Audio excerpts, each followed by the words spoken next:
আম খাইতেছিলাম, বুঝছেন? আম খাইতে কালকে যে 2-3 কেজি আম কিনছিলাম। সো আম খাইতেছিলাম আর পাশাপাশি ফেসবুকে স্ক্রল করতেছিলাম। তো স্ক্রল করতে করতে যে জিনিসটা সামনে আসছে, এই পোস্টটা সামনে এসেছে, সেটা হলো যে আহ, ঈশার পোস্ট। এটা দ্য ডেল্টা লেন্সের একটা পোস্ট, যে কি পরিমাণ খাদ্যে কি পরিমাণ ভেজাল আছে আপনি ইমাজিন করতে পারবেন না। খাদ্যে এত পরিমাণ, এই যে লিঙ্কটা আমি ক্লিক করে ঢুকে দেখি যে এই যে এখানে ওনাদের ওয়েবসাইটে নিয়ে গেছে, মানে এই খাদ্যে এত পরিমাণ ভেজাল বা এত পরিমাণ সমস্যা। আপনি কি খাবেন? মাছ, মাংস, গরু, শাকসবজি, শাকসবজিতে 50% পর্যন্ত পাওয়া গেছে, ফরমালিন পাওয়া গেছে। এই যে আম খাইতেছি, কেমন কেমন লাগতেছে, বুঝছেন?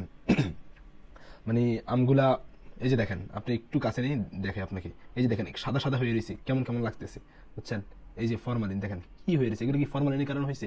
কারণ আমরা তো গাছের আম খাই, পাকনা আম, আমাদের গাছ আছে, গাছ থেকেও খাই, কিন্তু কখনো গাছের আম এরকম লাগে না, মানে এই আমগুলো খেলে যেমন লাগে।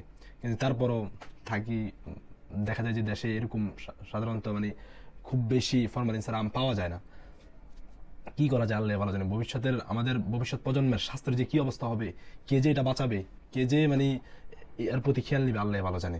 কারণ দেশের যে অবস্থা, ব্যবসায়ীরা যা করতেছে, ভবিষ্যতে স্বাস্থ্য খাত কিভাবে মোকাবেলা করা হবে বা মানুষের স্বাস্থ্য কিভাবে ঠিক থাকবে। কারণ একটা জাতির স্বাস্থ্য যখন ঠিক না থাকে, একটা দেশের মানুষের স্বাস্থ্য যখন সমস্যা থাকবে, তখন দেখা যাবে যে পরবর্তীতে মানে ওই দেশের প্রোডাক্টিভিটি, মানে সবকিছুতেই ওই দেশ সমস্যায় পড়বে। কারণ একটা রাষ্ট্র রানিং হয় মানুষের মাধ্যমে। যখন একটা রাষ্ট্র মানুষগুলোই দুর্বল থাকবে, একটা রাষ্ট্রের মানে সবকিছুতে সমস্যা থাকবে, তখন ওই রাষ্ট্র চলতে পারবে না আর। এখন এগুলো খুব দ্রুত এবং শক্ত হাতে প্রতিরোধ করা দরকার, যত তাড়াতাড়ি পারা যায়।